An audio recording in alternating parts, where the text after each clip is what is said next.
नमस्कार दोस्तों, स्वागत है आप सभी का। तो आज हम पढ़ेंगे नवंबर 2024 के अंतर्राष्ट्रीय क्रोनोलॉजी को। और इससे पहले हम सितंबर और अक्टूबर की जो क्रोनोलॉजी है उसको कंप्लीट कर चुके हैं। तो आप उन वीडियोस को ज़रूर से देखिए और जो पीडीएफ है वो हमारे टेलीग्राम चैनल पे आपको मिल जाएगी, तो आप वहाँ से जाकर के डाउनलोड कर सकते हैं। आज हम शुरू करने वाले हैं नवंबर की क्रोनोलॉजी। देखते हैं कि आज हम कितना जो है पोर्शन कंप्लीट कर पाते हैं। चलिए स्टार्ट करते हैं। सबसे पहले हाइलाइट्स देखते हैं। फ्रंट पेज पे देखिए क्या है।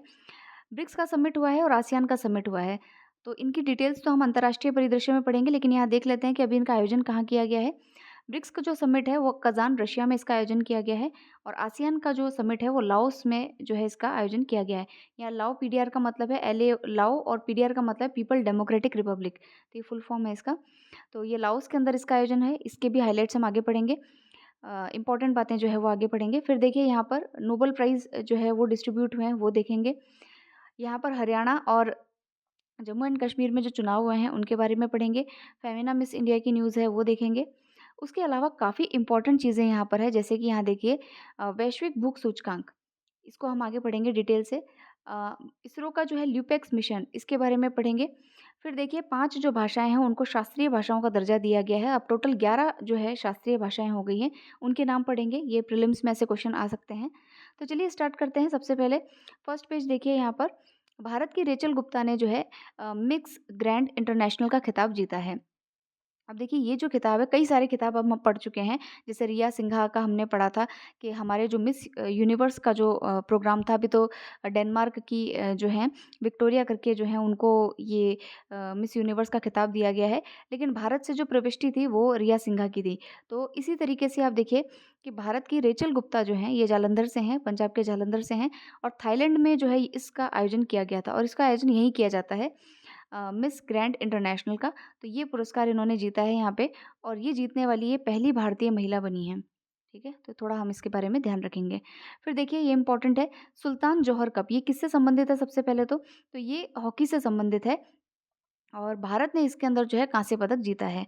ठीक है, तो तो इसमें इम्पॉर्टेंट बात ये है कि सुल्तान जौहर कप जो है हॉकी से रिलेटेड है। कहाँ खेला गया, तो मलेशिया के अंदर इसको खेला गया है। और इसको जीता किसने है, तो यहाँ पर जीतने का सबसे पहले बात ये देखिए कि अगर भारत ने यहाँ कांस्य जीता है तो किसी ने गोल्ड भी जीता होगा। तो गोल्ड जो है इसको यूके ने जीता है, यानी ब्रिटेन ने जीता है। तो और सेकंड जो रजत पदक है वो इसके अंदर जो है ऑस्ट्रेलिया ने जीता है। और भारत ने जो है इसके अंदर कांस्य पदक जीता है। भारत ने किस टीम को हराया, तो न्यूजीलैंड की टीम को हरा करके भारत ने कांस्य पदक जो है सुल्तान जौहर कप में जीता है। फिर यहाँ पर एक चीज़ जो है इम्पोर्टेंट है कि ब्रिटेन जो है उसने चौथी बार इस कप को जो है वो जीता है। ब्रिटेन ने जो है, यहाँ देखिए आप, ब्रिटेन ने चौथी बार इस कप को जीता है। और 3 बार जो है लगातार भारत इस कप को जीत चुका है। ठीक है, तो ये सबसे ज़्यादा बार किसने जीता है, यूके ने जीता है। और रैंकिंग भी ध्यान रखिएगा, जो इस बार गोल्ड है वो यूके ने जीता, ऑस्ट्रेलिया सेकंड पे, और कांस्य जो है वो इंडिया ने जीता है। ठीक है, चलिए चलते हैं आगे। अब चलते हैं वन लाइनर फैक्ट्स के ऊपर। ये देखिए सबसे पहला है जो है 23 अक्टूबर को जिम्बाब्वे ने किस देश के खिलाफ टी20 अंतर्राष्ट्रीय मैच का सर्वाधिक 344 रन का स्कोर बनाया है। तो ये थोड़ा ध्यान रखिएगा, गाम्बिया के खिलाफ जो है जिम्बाब्वे ने सबसे ज़्यादा रन का जो है वो स्कोर यहाँ पे बनाया है। फिर देखिए ये जो है गोवा में आयोजित होने वाले 55वें अंतर्राष्ट्रीय फिल्म महोत्सव में कौन कौन सा जो है देश फोकस देश होगा। तो गोवा के अंदर ये जो है आयोजित किए जा रहे हैं, और फोकस देश कौन सा है इस बार, ऑस्ट्रेलिया है। ये भी आप ध्यान रख सकते हैं। फिर देखिए 16वां ब्रिक्स सम्मेलन, ये हमने अभी पढ़ा, ये कहाँ पर हो रहा है, कजान रशिया के अंदर। फिर नेक्स्ट देखिए कुरुक्षेत्र हरियाणा में जो है 28 नवंबर से 15 दिसंबर को आयोजित होने वाले अंतर्राष्ट्रीय गीता महोत्सव में कौन सा देश पार्टनर देश होगा। तो ये तंजानिया जो है अफ्रीकन कंट्री है तंजानिया, उसको जो है गीता महोत्सव में पार्टनर देश बनाया गया है। फिर देखिए यहाँ पे फिर देखिए नेक्स्ट है, बंगाल की खाड़ी में उठे कौन से चक्रवाती तूफान ने उड़ीसा और पश्चिम बंगाल के तटीय क्षेत्रों को प्रभावित किया। तो ये चक्रवात का नाम ध्यान रखना है, साइक्लोन का नाम है दाना। ये दाना चक्रवात या साइक्लोन कहाँ पर आया है, तो उड़ीसा और पश्चिम बंगाल या बंगाल की खाड़ी के जो ये दोनों राज्य हैं यहाँ पर इसका प्रभाव हुआ है। फिर देखिए 24 अक्टूबर को जारी वैश्विक प्रकृति संरक्षण सूचकांक में भारत को 180 देशों की रैंकिंग में कौन से स्थान पर रखा गया है। तो वैश्विक प्रकृति संरक्षण सूचकांक में हम 176वें स्थान पर हैं। देखिए रैंकिंग वाले क्वेश्चंस जो है करंट के नाम पर कभी कभी ये डाल देते हैं, तो हम इसलिए इसको याद कर रहे हैं। तो ध्यान रखिएगा, वैश्विक प्रकृति संरक्षण सूचकांक जो है 176वें स्थान पर भारत को रखा गया है। फिर ये भारत मोबाइल कांग्रेस, तो ये 8वां भारत मोबाइल कांग्रेस था जिसका आयोजन नई दिल्ली में किया गया। फिर उर्मिला चौधरी कौन है? तो नेपाल की सामाजिक कार्यकर्ता है जिनको global anti racism championship award दिया गया है। ग्लोबल एंटी रेसिज्म चैंपियनशिप, हालाँकि इतना नेपाल का है तो इतना इम्पोर्टेंट नहीं है, लेकिन फिर भी ठीक है, ध्यान रख लेंगे। तो नेपाल की सामाजिक कार्यकर्ता हैं उर्मिला चौधरी और ग्लोबल इनको एंटी रेसिज्म चैंपियनशिप का अवार्ड दिया गया है। फिर कौन-सा जापानी संगठन है जिसको शांति का नोबेल पुरस्कार दिया गया है? ये इम्पोर्टेंट है, वेरी, वेरी इम्पोर्टेंट। तो ये है निहोन हिदानक्यो। निहोन हिदानक्यो जो है जापान का एक संस्था है, संगठन है, जो कि हिरोशिमा नागासाकी में जो बम ब्लास्ट जो एटम ब्लास्ट हुए थे, उसको लेकर के इन्होंने काम किया है। तो उस संगठन को इस बार जो है शांति का पुरस्कार दिया गया है, शांति का नोबेल पुरस्कार दिया गया है। फिर है अमेरिकी वैज्ञानिक विक्टर एम्ब्रोज और अमेरिकी वैज्ञानिक गैरी रूबकुन, इनको नोबेल पुरस्कार किस क्षेत्र में दिया गया है? तो इन दोनों को जो है फिजियोलॉजी या चिकित्सा के क्षेत्र में ये पुरस्कार दिया गया है।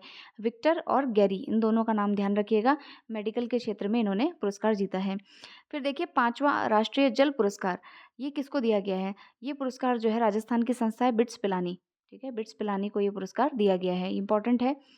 फिर चलते हैं नेक्स्ट नेक्स्ट देखिए आईसीसी महिलाओं का 9th टी20 विश्व कप न्यूजीलैंड ने कौन सी बार जीता है? तो पहली बार जो है न्यूजीलैंड ने जो है आईसीसी महिलाओं का टी20 विश्व कप जीता है। और अगर हम बात करें तो इसके अंदर इन्होंने जो है ये जो टूर्नामेंट है इसमें दक्षिण अफ्रीका को हरा करके जो है इस टूर्नामेंट को जीता है। तो ध्यान रखिएगा, ये भी इंपॉर्टेंट है। स्पोर्ट्स वाली खबरें तो बहुत अच्छे से हमको याद रखनी है। विजय किशोर रहाटकर ये कौन है? तो हमारा जो नेशनल वुमेन कमीशन है, राष्ट्रीय महिला आयोग है, उनके अध्यक्ष हैं।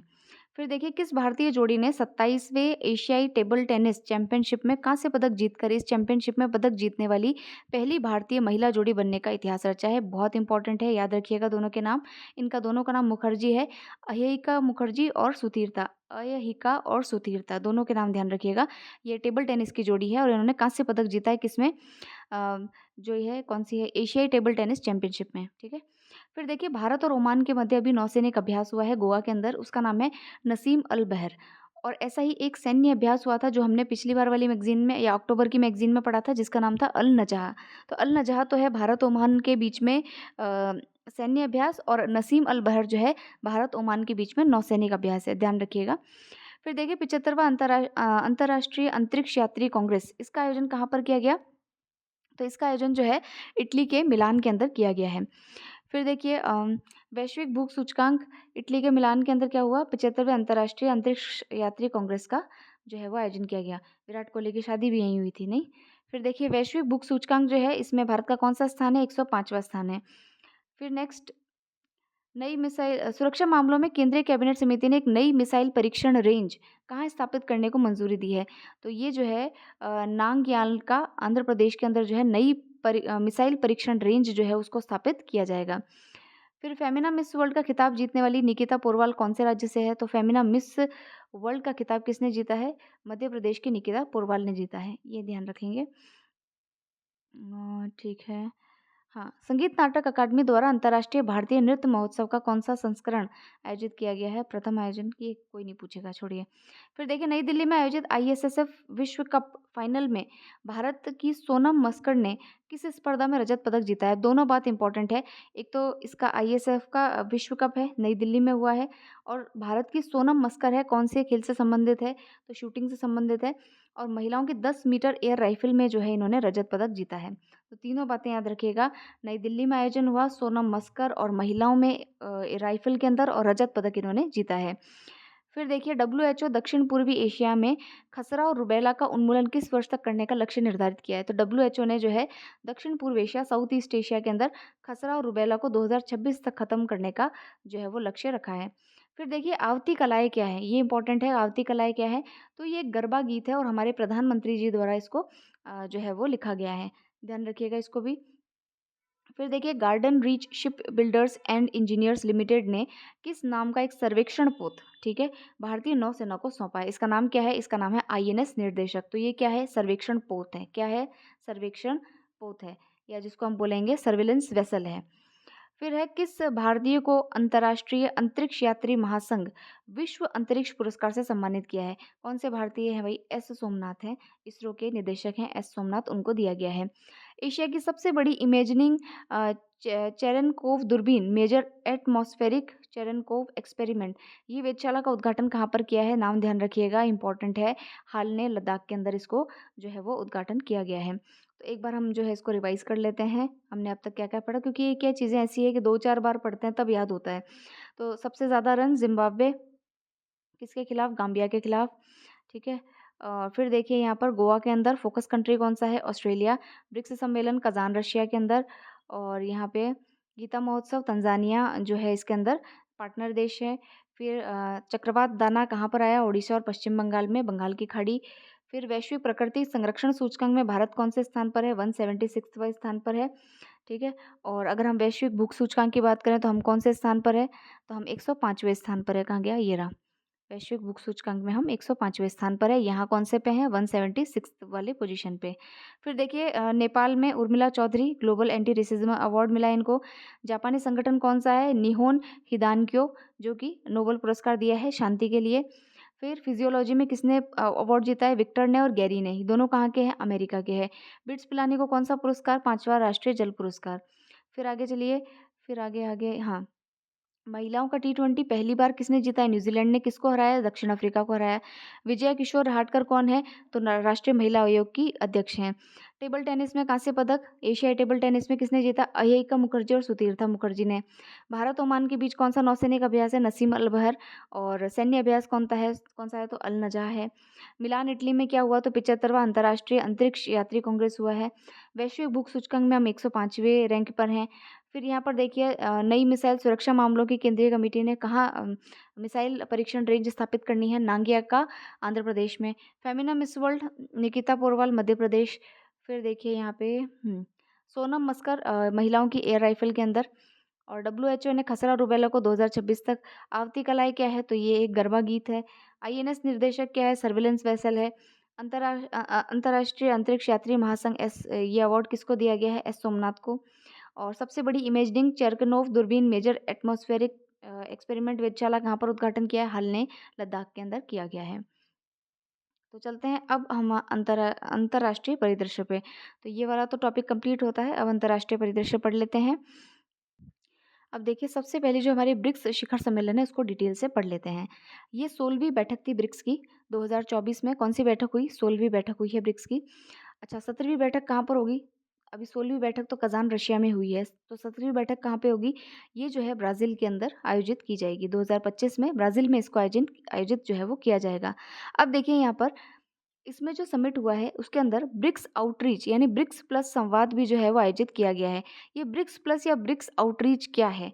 तो देखिए ब्रिक्स प्लस या ब्रिक्स आउटरीच का मतलब है कि इसके अंदर जो ब्रिक्स देश है उनके अलावा 13 देशों ने भाग लिया है। ठीक है, ऐसे देश जो कि ब्रिक्स के सदस्य नहीं है लेकिन फिर भी उन्होंने इसमें पार्टिसिपेट किया है और वो चाहते हैं कि आने वाले समय में हम इसके पार्टिसिपेंट बने।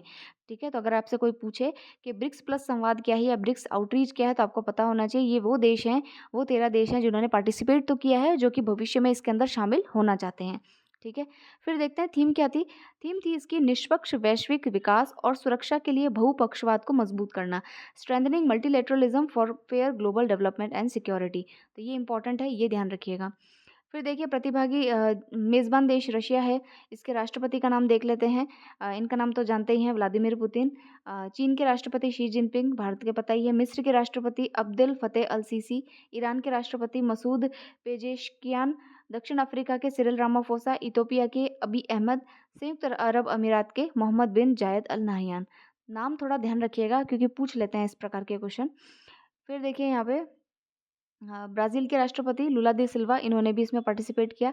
अच्छा, संयुक्त राष्ट्र जो संघ है इस बार इस शिखर सम्मेलन में आमंत्रित संस्था के रूप में जो है वो शामिल हुआ है। ये भी हमारे लिए काम की बात थी। तो यहाँ तक बातें ध्यान रहेगी। ब्रिक्स प्लस ब्रिक्स आउटरीच क्या है? 16वां सम्मेलन कहाँ पर हुआ? रशिया के कज़ान के अंदर हुआ। 17वां कहाँ पर होगा? तो ब्राज़ील के अंदर होगा 2025 में। और multilateralism for fair global development and security ये इसका थीम था। और सबके नाम आप पढ़ ही लेंगे। संयुक्त राष्ट्र इसके अंदर आमंत्रित संस्था है। अच्छा, अब इन्होंने नई भुगतान प्रणाली बनाई है जिससे कि जो सदस्य राष्ट्र हैं उनके बीच में जो वित्तीय लेन-देन है, फाइनेंशियल जो ट्रांज़ैक्शन है उसको ईज़ी बनाया जाएगा। उसका नाम रखा है इन्होंने ब्रिक्स पे। ठीक है? यह प्रणाली जो है पश्चिमी इंटरबैंक प्रणाली जो है स्विफ्ट के विकल्प के रूप में कार्य करेगी। तो ये स्विफ्ट के विकल्प के रूप में ब्रिक्स पे जो है इन्होंने लॉन्च किया है। फिर देखिए और क्या बातें हैं, तो इन्होंने कज़ान घोषणा पत्र जो है उसको यहाँ पर डिक्लेयर किया है। इसमें उन्होंने क्या बात की है? इसमें उन्होंने बात की है कि संयुक्त राष्ट्र व सुरक्षा परिषद में तो हम सुधार करेंगे। कज़ान डिक्लेरेशन अगर आप मान लीजिए मेंस में पूछ ले तो आप क्या लिखेंगे कि इसमें संयुक्त राष्ट्र जो है, यूनाइटेड नेशंस जो है और जो उसका सुरक्षा परिषद है, उसमें सुधार किया जाएगा और संयुक्त राष्ट्र में फ़लस्तीन को जो है पूर्ण राज्य की जो है वो भागीदारी का समर्थन किया गया है। तो ये 2 इम्पोर्टेंट बातें हैं जो आपको इसके अंदर लिखनी है। ठीक है? कज़ान घोषणा पत्र भी आपको पता चल गया। भारत ने क्या किया इसके अंदर? तो द्विपक्षीय संवाद किए, इतना कोई ख़ास बात नहीं है इसलिए मैंने इसको अंडरलाइन नहीं किया है। बस इतनी बातें काम की थी, ये आप ध्यान रखिएगा। कज़ान घोषणा पत्र के बारे में ध्यान रखिएगा। ब्रिक्स पे क्या है? स्विफ्ट का जो है अल्टरनेट है। फिर चलते हैं नेक्स्ट पे। नेक्स्ट देखिए जर्मनी के चांसलर हैं, उन्होंने 3 दिवसीय भारत यात्रा की है। क्या नाम है जर्मनी के चांसलर का?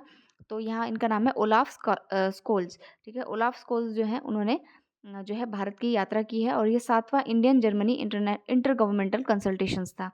अब इसमें क्या बातें हुई है तो वो देखिए, Asia Pacific conference of German business में इन्होंने भाग लिया है। इस दौरान दोनों देशों के नेताओं के मध्य जर्मन नौसेना के जहाज़ों की इंडो पैसिफिक तैनाती, भारतीय और जर्मन नौसेनाओं के बीच संयुक्त अभ्यास और गोवा में जर्मन जहाज़ों की बंदरगाह पर आवाजाही जो है उसको लेकर के चर्चा की गई है।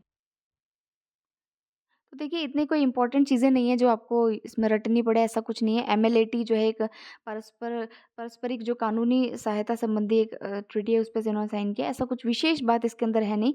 बस ये नाम ध्यान रखिएगा आप, ओलाफ स्कोल्स जो है ये इसके चांसलर हैं। पहले एंजेला मार्केल होती थी, काफ़ी सालों तक उनको ही हमने पढ़ा है, तो अभी ये ओलाफ स्कोल्स हैं, इनका नाम ध्यान रखिएगा। फिर चलते हैं नेक्स्ट पे। नेक्स्ट देखिए, मानवाधिकार परिषद के लिए 18 नए देश जो है वो चयनित किए गए हैं। ये भी कोई ख़ास खबर नहीं, क्योंकि जो है आप जानते हैं कि इनके अंदर जो है 2 साल का इनका कार्यकाल होता है, फिर ये चेंज होते रहते हैं। तो ये इतना काम का नहीं है, इसको भी हम यहाँ पर स्किप करेंगे। तो देखिए ये वाला तो अपने लिए इम्पोर्टेंट है नहीं, अब इतना इतना पढ़ेंगे तो फिर आगे कैसे बढ़ेंगे? ये भी तो है, पढ़ना बहुत कुछ है। अब देखते हैं आसियान शिखर सम्मेलन। आसियान का जो शिखर सम्मेलन है, वो कौन-सा शिखर सम्मेलन है? तो ये जो है 44th और 45th दोनों सम्मेलन साथ में इस बार आयोजित किए गए हैं और इसको जो है लाओस की राजधानी है वियंतनाए, ठीक है? वियंतनाए वहाँ पर इसका आयोजन किया गया है और इसके साथ ही देखिए कई सारे आयोजन साथ में हुए हैं। पहली बात तो ये ध्यान रखिएगा, 44वां और 45वां दोनों शिखर सम्मेलन साथ साथ में हुए हैं। कहाँ पर हुए हैं? लाओस की राजधानी वियंतनाए में। अब नेक्स्ट जो शिखर सम्मेलन है, वो कहाँ पर आयोजित किया जाएगा? तो वो मलेशिया में आयोजित किया जाएगा, ये भी ध्यान रखिएगा। अब आसियान के देश कितने हैं और इसमें जो है कब इसकी शुरुआत हुई, ये सारी बातें तो आप देखिए लगभग सब लोग जानते हैं, तो इतनी चीज़ें हम रिपीट नहीं करेंगे। जो यहाँ काम की बातें हैं वो देखेंगे। तो लाओस की राजधानी वियतनाम में हुआ है और आगामी जो 2025 में होगा वो मलेशिया में होगा, ये ध्यान रखिएगा। इसका विषय क्या है? तो इसका विषय है enhancing connectivity and resilience. Enhancing connectivity and resilience, ये ध्यान रखना है। अब फिर देखिए कि अच्छा, अब ये जो सम्मेलन हुआ है इसमें कई सारे सम्मेलन एक साथ आयोजित किए गए हैं। जैसे कि अगर हम देखें तो 21वां भारत और आसियान शिखर सम्मेलन आयोजित हुआ है, ये हम पढ़ेंगे भी आगे। 14th आसियान संयुक्त राष्ट्र शिखर सम्मेलन हुआ है, 27वां आसियान जापान शिखर सम्मेलन हुआ है। तो देशों द्विपक्षीय वार्ताएँ भी जो है इसमें काफ़ी सारी हुई हैं। तो हालाँकि इन सब के बारे में हमें नहीं पढ़ना है, सिर्फ़ भारत और आसियान का जो शिखर सम्मेलन हुआ है इसके बारे में हमें पढ़ना है। तो ये मैंने आपको बता ही दिया, आगामी शिखर सम्मेलन मलेशिया 2025 में होगा। फिर देखिए 21वां भारत आसियान शिखर सम्मेलन जो है ये वियंतनाए लाओ पीडीआर के अंदर इसका आयोजन किया गया है। अब देखिए इसके अंदर जो है क्या बातें हुई हैं। अच्छा, जो हाँ, ये जो हुआ है इसके अंदर जो है आसियान और भारत ने अपनी एक कार्य योजना बनाई है। आसियान के जो भी देश हैं फ्रेंड्स, ये हमारे जो एक्ट ईस्ट नीति जो है उसके तहत हमारे लिए बहुत महत्वपूर्ण है। इसीलिए कनेक्टिविटी की बात की जाती है कि भाई म्यांमार होते हुए जो है हम जो ये म्यांमार जो हमारे नॉर्थ ईस्ट के जो स्टेट्स हैं वहाँ से होते हुए हम म्यांमार, थाईलैंड, लाओस तक यानी साउथ ईस्ट एशिया तक जो है हमारी पहुँच बढ़ा सके, इसलिए हम जो है इसमें प्रयास करते हैं। तो यहाँ अभी जो ये योजना है, कार्य योजना है, वो 2026 से 2030 तक जो है एक रोड मैप इन्होंने बनाया है। इस रोड मैप में ये क्या कहते हैं, तो ये 10 सूत्रीय एक योजना है जिसमें ये कहते हैं कि हम जो है एक्ट ईस्ट जो नीति है इसका एक दशक का उत्सव हम इसमें मनाएंगे। इसमें हमने आसियान भारत के जो महिला वैज्ञानिक सम्मेलन है उसको आयोजित करेंगे। नालंदा विश्वविद्यालय में छात्रवृत्ति जो हम स्कॉलरशिप देते हैं उसको दुगना करेंगे। आसियान भारत साइबर नीति वार्ता इसको जो है नियमित रूप से जो स्टार्ट करेंगे। स्वास्थ्य की दिशा में काम करेंगे। माँ के लिए एक पेड़ लगाओ अभियान में शामिल होने के लिए आसियान नेताओं को आमंत्रित किया गया है, तो ये भी ध्यान रखिएगा। फिर देखिए 2025 को जो है हमने पर्यटन वर्ष जो है भारत आसियान ने पर्यटन वर्ष के रूप में मनाने के लिए 5 मिलियन अमेरिकी डॉलर भी उपलब्ध करवाए हैं। ये भी काम की बात है। और यहाँ पर देखिए आपदा प्रबंधन के लिए भी सहयोग करेंगे। और हमने क्या-क्या बातें कही, तो यहाँ पर एक काम की बात है कि फलक फलम क्या है? तो ये जो है लाओ रामायण, आपको पता है रामायण का जो संवाद है या रामायण जो है वो वहाँ पर भी प्ले की जाती है। तो इस नाटक के प्रदर्शन की कला को विरासत संरक्षण दिया जाएगा। फिर है लुआंग प्रबांग प्रांत में वाट फाकिया जो मंदिर है उसका जीर्णोद्धार कराया जाएगा। तो ये कुछ चीज़ें हैं जो थोड़ी-सी अलग हटके थी जो मैंने आपको यहाँ पे बताई। बाकी सब जो है वो वही घिसी-पिटी बातें जो होती रहती है। तो ये आप थोड़ा ध्यान रखिएगा। भारत आसियान का जो शिखर सम्मेलन है उसकी 10 सूत्री जो योजनाएँ हैं वो थोड़ा-सा दिमाग में रखिएगा। मलेशिया में नेक्स्ट आयोजन किया जाएगा। इसका जो है विषय था वो था enhancing connectivity and resilience. Laos की राजधानी वियतनाम में आसियान का शिखर सम्मेलन आयोजित हुआ है। बस इतनी बातें इसमें ध्यान रखनी है। अब चलते हैं नेक्स्ट आर्टिकल पे जो कि है वैश्विक भूख सूचकांक को लेकर के। अब देखिए वैश्विक भूख सूचकांक जो है ये 19वां इसका संस्करण था। इसको कौन जारी करता है? तो इसको जारी करता है कंसर्न वर्ल्डवाइड जो कि एक आयरिश संस्था है और दूसरा है वेल्ट हंगर हेल्प जो कि जर्मन सहायता एजेंसी है। तो दोनों के नाम ध्यान रखिएगा कंसर्न वर्ल्डवाइड और वेल्ट हंगर हेल्प। इसमें 22 देश जो है समान रूप से रैंकिंग दी है। सबसे नीचे वाला जो स्थान है वो सोमालिया को दिया गया है। ठीक है? तो 127वां जो स्थान है वो किसको दिया गया है? सोमालिया को दिया गया है। अब इसमें और इम्पोर्टेंट बातें क्या-क्या हैं? तो और इम्पोर्टेंट बातें ये हैं कि इसमें जो है कुपोषण और बाल मृत्यु दर इन संकेतकों पर आधारित जो है इस ग्लोबल हंगर इंडेक्स को हम स्कोर करते हैं। और इसके लिए 4 पैरामीटर्स हैं या पैमाने हैं, वो इम्पोर्टेंट है। ये इसके ऊपर जो है आपके आई थिंक 2013 में आईएएस प्रीलिम्स के अंदर क्वेश्चन आया था कि वो 4 पैमाने कौन-कौन से हैं। तो देखिए अल्पपोषण, शिशु मृत्यु दर, child wasting and child stunting यानी कि स्टंटिंग मतलब कि हाइट कम रहना, चाइल्ड वेस्टिंग का मतलब होता है वज़न जो कम होता है उसके उसके बारे में, अल्पपोषण होता है मालन्यूट्रिशन और शिशु मृत्यु दर या चाइल्ड मोर्टेलिटी रेट। तो ये 4 जो हैं इसके पैमाने होते हैं। इसमें 0 सबसे अच्छा और 100 सबसे खराब स्कोर होता है, ये भी ध्यान रखिएगा। अ, भारत में विश्व के लिए जीएचआई स्कोर 18.3 है जिसे मध्यम माना जाता है। फिर देखिए यहाँ पे जो है अगर हम भारत की बात करें तो भारत का इसमें स्कोर रहा है 27.3 और हमारा स्थान रहा है 105। तो ये ध्यान रखिएगा हमारा स्थान कौन-सा है? तो 105वां स्थान हमारा इसके अंदर है। ठीक है? अब चलते हैं नेक्स्ट आर्टिकल पे। नेक्स्ट आर्टिकल है हमारा एससीओ का शिखर सम्मेलन यानी कि शंघाई सहयोग संगठन का शिखर सम्मेलन। अब देखिए क्या-क्या काम की बातें हैं। आपको पता होना चाहिए कि एससीओ के अंदर भारत और पाकिस्तान ये इसके नए सदस्य हैं, ठीक है? और इसकी इस बार जो है मेज़बानी कहाँ पर हुई तो इस्लामाबाद में हुई है। कहाँ पर? पाकिस्तान के इस्लामाबाद ने जो है इसकी मेज़बानी की है और ये नए-नए सदस्य ही हैं, भारत और पाकिस्तान दोनों इसके। ये इसकी 23वीं बैठक थी और जो है शहबाज़ शरीफ जो है, जो पाकिस्तान के प्रधानमंत्री हैं, उन्होंने इसकी बैठक की अध्यक्षता की है। इसके अंदर देखिए 10 देशों ने जो है वो 10 देश इसके सदस्य हैं एससीओ के। कौन-कौन हैं?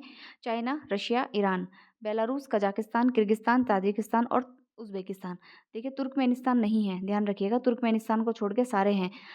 कजाकिस्तान, किर्गिस्तान, ताजिकिस्तान और उज़्बेकिस्तान और उसके अलावा चाइना, ईरान और रशिया, बेलारूस, ठीक है? तो ये नाम ध्यान रखिएगा और इंडिया है हमारा और इंडिया से इस बार जो है हमारे जो फॉरेन अफेयर मिनिस्टर हैं, उनका दौरा था एस जयशंकर का, तो वो यहाँ पर पार्टिसिपेशन करने के लिए गए हैं। मंगोलिया को जो है यहाँ पर ऑब्जर्वर स्टेट के रूप में शामिल किया गया है, ये भी ध्यान रखिएगा, ठीक है? इन्होंने न्यू इकोनॉमिक डायलॉग को लेकर के भी बातें की है, बस इसमें यही चीज़ें काम की है। ध्यान रखिएगा कि ये कहाँ पर सम्मेलन हुआ है, तो इस्लामाबाद में हुआ है और उसके अलावा इसमें जो है कितने देश हैं, ऑब्जर्वर स्टेटस किसको दिया है, तो ऑब्जर्वर जो है मंगोलिया को बुलाया गया है। नेक्स्ट चलते हैं। नेक्स्ट है वैश्विक बहुआयामी गरीबी सूचकांक। तो ये जो है ये कौन जारी करता है? तो इसको यूएनडीपी या संयुक्त राष्ट्र विकास परिषद के द्वारा जारी किया जाता है और अंतर्राष्ट्रीय गरीबी उन्मूलन दिवस जो है उस दिन इसको 17 अक्टूबर को जारी किया गया है। इसमें देखिए क्या-क्या जो है पैमाने हैं। गरीबी में रहने वाले लोगों के स्वास्थ्य, हेल्थ, शिक्षा यानी एजुकेशन और जीवन स्तर यानी कि लाइफ़स्टाइल, इनके अभावों का आकलन इसके अंदर किया जाता है और फिर बताते हैं कि ये मल्टी डायमेंशनल है कि भई हेल्थ के क्षेत्र में, स्वास्थ्य के क्षेत्र में, लाइफ़स्टाइल के क्षेत्र में जो है कौन कितना देश जो है वो पिछड़ा हुआ है।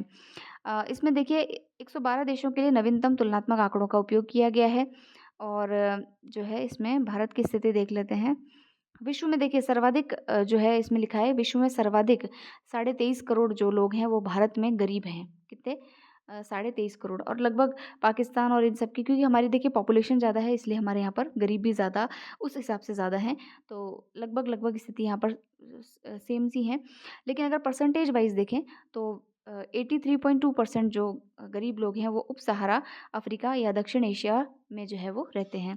तो ये इस रिपोर्ट के कुछ आंकड़े हैं जो आप ध्यान रखिएगा। निकालता कौन है इसको? तो वैश्विक गरीबी बहुआयामी गरीबी सूचकांक जो है यूएनडीपी के द्वारा निकाला जाता है, ये हमको ध्यान रखना है। फिर देखिए राष्ट्रपति हमारी जो द्रौपदी मुर्मू जी हैं, उनकी 3 अफ्रीकी राष्ट्रों की राजकीय यात्रा रही है। कौन-कौन से 3 अफ्रीकी देश हैं? तो एक है अल्जीरिया, फिर दूसरा है मॉरिटानिया और तीसरा है मलावी। ठीक है? और ये इनकी पहली यात्रा थी इसके देख कर के, और ये किसी भारतीय राष्ट्रपति की पहली अल्जीरिया यात्रा थी। अल्जीरिया के राष्ट्रपति का नाम ध्यान रखिएगा, अब्देल मजीद तेब्बोने तेब्बोने, ठीक है? अब्दुल मजीद तेब्बोने। और इन्होंने अल्जीरियन इंडियन इकोनॉमिक फोरम को भी यहाँ पे संबोधित किया है। खैर इतनी बातें इंपॉर्टेंट यहाँ पर नहीं हैं। फिर है मॉरिटानिया का प्रवास, ये भी कोई इतनी खास नहीं है। यहाँ के राष्ट्रपति का नाम आप पढ़ सकते हैं, मोहम्मद औलद शेख, ठीक है? अल गजोनी, अच्छा भूल गई थी पूरा नाम है, तो ये ध्यान रखिएगा। फिर है मलावी प्रवास। मलावी में देखिए ये इम्पोर्टेंट है, मलावी के अंदर जो है स्थायी कृत्रिम अंग फिटमेंट सेंटर जयपुर फुट की स्थापना में भारत सरकार के समर्थन की घोषणा की गई है, और मलावी को प्रतीकात्मक रूप से मानवीय सहायता के रूप में 1000 मीट्रिक टन चावल सौंपे गए। तो ये आपको याद रखना है कि जयपुर फुट वाला जो है ये कृत्रिम अंग फिटमेंट सेंटर ये कहाँ पर बनाया जाएगा? तो मलावी में बनाया जाएगा, ये इंपॉर्टेंट है। और भाबाट्रॉन कैंसर उपचार मशीन भी जो है मलावी को यहाँ पर सौंपी गई है, तो ये भी इंपॉर्टेंट है। इसमें मलावी वाली चीज़ जो है वो ज़्यादा इंपॉर्टेंट है। तो हमारे राष्ट्रपति की 3 अफ्रीकी देशों की यात्रा है, कौन-कौन सी? अल्जीरिया, मोरिटानिया और मलावी। इसके अंदर जो है काम की बात क्या है? तो मलावी को जो है जयपुर फुट की स्थापना के लिए जो है फंड दिया जाएगा, और भाबाट्रॉन कैंसर उपचार मशीन जो है वो सौंपी गई है। फिर देखिए मालदीव के राष्ट्रपति की भारत यात्रा। मालदीव के राष्ट्रपति का नाम क्या है? डॉक्टर मोहम्मद मुइज़्ज़ू, ठीक है? इन्होंने भारत की यात्रा की है। क्या इंपॉर्टेंट बातें हुई हैं देखते हैं। अच्छा, इन्होंने जो है मालदीव में हनी माधु अंतर्राष्ट्रीय हवाई अड्डे के रनवे का वर्चुअल उद्घाटन किया है। अब आपसे पूछ ले कि हनी माधु अंतर्राष्ट्रीय हवाई अड्डा कहाँ है? तो ये मालदीव के अंदर है, ये ध्यान रखिएगा। फिर भारत सरकार द्वारा मालदीव तटरक्षक जहाज हुरावी का निःशुल्क पुनर्निर्माण किया जाएगा। तो ये हुरावी क्या है? ये तटरक्षक जहाज है मालदीव का, ये भी ध्यान रखना है। फिर देखिए थिलाफुशी में एक नया वाणिज्यिक बंदरगाह के विकास के लिए भारत का सहयोग की घोषणा की गई है, और मालदीव में रुपे कार्ड के भुगतान की शुरुआत की गई है। तो अगर पूछ ले हाल ही में कहाँ पर रुपे कार्ड के भुगतान की शुरुआत की गई है? तो मालदीव में की गई है। ये तुलाफुशी क्या है? तो ये वाणिज्यिक बंदरगाह है जो कि मालदीव में है, इसको भी हम स्टार्ट करेंगे। हुरावी क्या है? तटरक्षक जहाज है जिसका पुनर्निर्माण भारत करेगा। हनीमाधु अंतर्राष्ट्रीय हवाई अड्डा कहाँ है? तो ये मालदीव में है, वहाँ रनवे बनाया जाएगा। ये सब भारत जो है वो अपने पड़ोसी देश के लिए कर रहा है। फिर देखिए मालदीव हिंद महासागर क्षेत्र में भारत का प्रमुख समुद्री पड़ोसी है, और प्रधानमंत्री के सागर क्या है? Security and growth for all in the region के दृष्टिकोण और भारत की पड़ोस पहले नीति में एक विशेष स्थान रखता है। इसीलिए हमारा और जो मालदीव है उसका जो रिलेशन है उसके बारे में आपको आईआर में भी जो है क्वेश्चन आ सकता है। तो मेंस पॉइंट ऑफ व्यू से भी इम्पोर्टेंट है, तो थोड़ा सा ध्यान रखिएगा कि क्या क्या संबंध है और क्या क्या यहाँ पे जो है वो घोषणाएं की गई है। फिर देखिए जमैका के प्रधानमंत्री का भारत दौरा है। जमैका के प्रधानमंत्री कौन है? डॉक्टर एंड्रयू होलनेस इनका नाम है, और इनकी पहली यात्रा जो है वो यहाँ की भारत की रही है। इसमें और कोई इम्पोर्टेंट जो है वो चीज़ यहाँ पर है नहीं। दिल्ली में जमैका उच्चायोग के सामने की सड़क का नाम जमैका मार्ग रखने की घोषणा है। इतनी कोई खास बातें इसमें है नहीं। फिर देखिए बहुत इम्पोर्टेंट एक नया जो द्वीप है वो आज़ाद हुआ है काफ़ी टाइम बाद में, इसका नाम है चागोस द्वीप, काफ़ी इम्पोर्टेंट है। तो देखिए चागोस द्वीप समूह की संप्रभुता ब्रिटेन के द्वारा मॉरिशस को सौंपी गई है, यानी ब्रिटेन से कॉलोनियल टाइम के बाद से अब जो है ये चागोस द्वीप जो है वो आज़ाद हुआ है। तो इसको जो है हैप्पी इंडिपेंडेंस डे पहले डे कहेंगे पहली बात तो देखिए संप्रभुता मॉरिशस को सौंपी गई है। 60 से अधिक द्वीपों के इस द्वीप समूह की संप्रभुता जो है मॉरिशस को सौंपी गई है। किसको दी गई है चागोस द्वीप समूह की संप्रभुता? तो ब्रिटेन ने जो है मॉरिशस को सौंपी है। कब? 3 अक्टूबर 2024 को। इसके निहितार्थ देखिए, ब्रिटेन का चागोस आइलैंड पर मॉरिशस को संप्रभुता स्थानांतरित की गई है। समझौते के तहत डिएगो गार्सिया पर यूके यूएस का जॉइंट मिलिट्री बेस अगले 99 वर्ष के लिए बना रहेगा। डिएगो गार्सिया हिंद महासागर में सबसे महत्वपूर्ण अमेरिकी सैन्य अड्डा है। ठीक है, तो हिंद महासागर के अंदर जो डिएगो गार्सिया, इसके ऊपर क्वेश्चन भी आया था और ये अमेरिका का कब्जा है इसके ऊपर, ये सैन्य अड्डा है।